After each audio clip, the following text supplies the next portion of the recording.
இன்றைக்கி கோதுமை போலி செய்ய போகிறோம். அதுக்கு தேவையான பொருள் என்னென்னு பார்த்துருவோம். கோதுமை மாவு, கடலைப்பருப்பு, தேங்காய், வெல்லம், ஏலக்காய், மஞ்சள், உப்பு. இப்போ மாவு பேச போகிறோம்.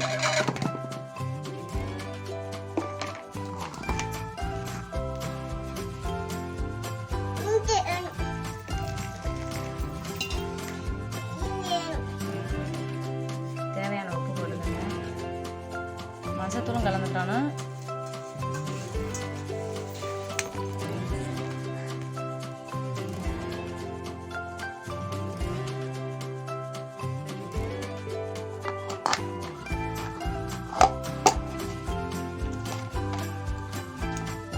மாவு பிசைஞ்சாச்சு. கொஞ்சமாக எண்ணெய் ஊற்றிக்கோங்க. கொஞ்சம் சாஃப்டாக இருக்கும் எண்ணெய் ஊற்றினா.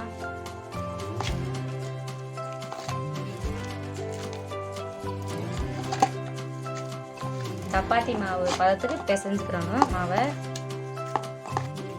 மாவு ரெடி ஆயிடுச்சு. 5 நிமிஷம் ஊற வச்சுட்டு இப்போ கடலைப்பருப்பை வேக வைக்க போகிறோம். இப்போ கடலைப்பருப்பை வேக வைக்க போகிறோம்.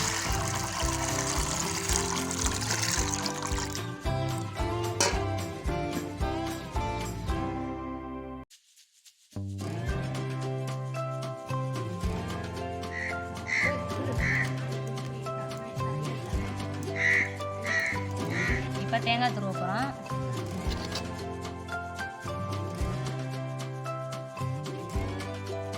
பருப்பு வெந்துருச்சு, வெங்காயிடுச்சு. இது மிக்சியில் போட்டு அடிக்க போகிறோம்.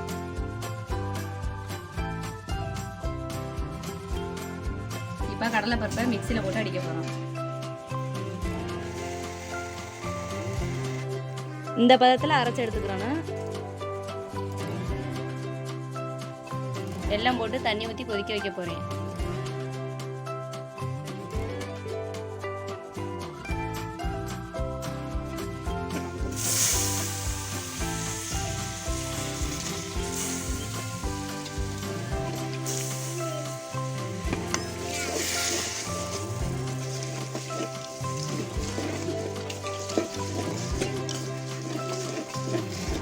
இப்போ ஏலக்காயை நுணுக்கிக்குவோம்.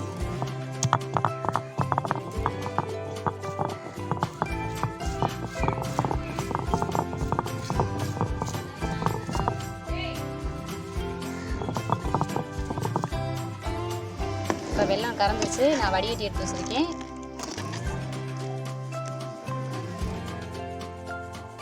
மிக்சியில் அடித்து வச்சுருக்க பருப்பை இப்போ சேர்க்க போகிறோம்.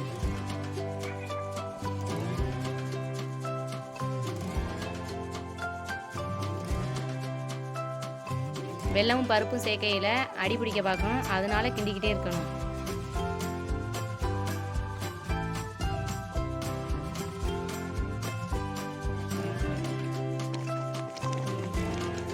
இப்போ கொஞ்சம் வத்தி வந்துருச்சு. இனி தேங்காய் சேர்ப்போம்.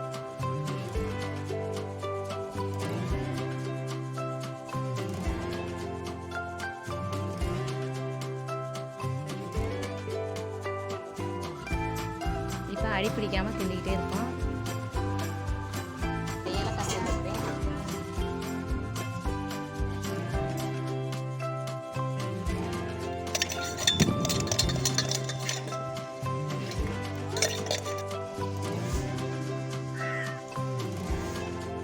இப்போ ரெடி ஆயிடுச்சு. இந்த பதத்துக்கு வந்தோன்னா இறக்கிடுவோம். பிசைஞ்சு வச்சுருக்க கோதுமை மாவை இந்த மாதிரி உருண்டை உருட்டி வச்சுக்கிடுவோம். கோதுமை, பருப்பு, வெல்லம் இந்த மாதிரி சத்தான பொருளை சேர்க்கறதுனால இது உடம்புக்கு ரொம்பவே நல்லது. இனிப்பு சேர்க்கறதுனால எல்லாருமே விரும்பி சாப்பிடுவாங்க.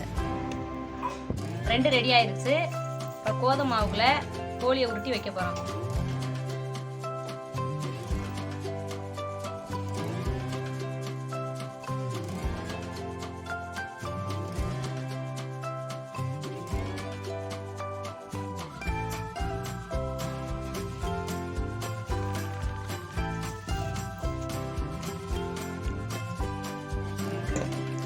மாவு கீழே போட்டுக்கிட்டேன்.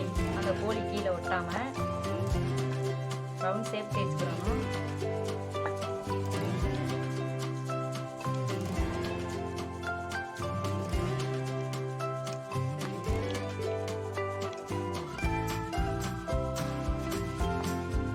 இப்போ ரெடி ஆயிடுச்சு. நீ தோசை கல்ல போடணும். இப்போ நான் தோசைக்கல்ல எண்ணெய் ஊற்றுறேன். உங்களுக்கு தேவைப்பட்டால் நெய் கூட ஊற்றிக்கோங்க.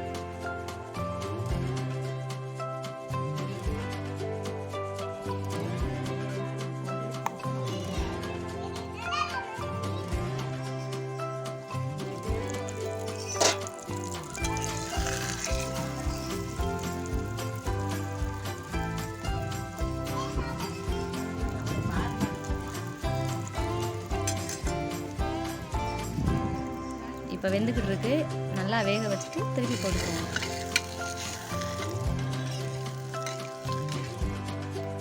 திருப்பி போட்ட அப்புறமும் வேக வச்சுக்கிறோன்னு செந்நிறமாக வந்தோடனே எடுத்துடலாம்.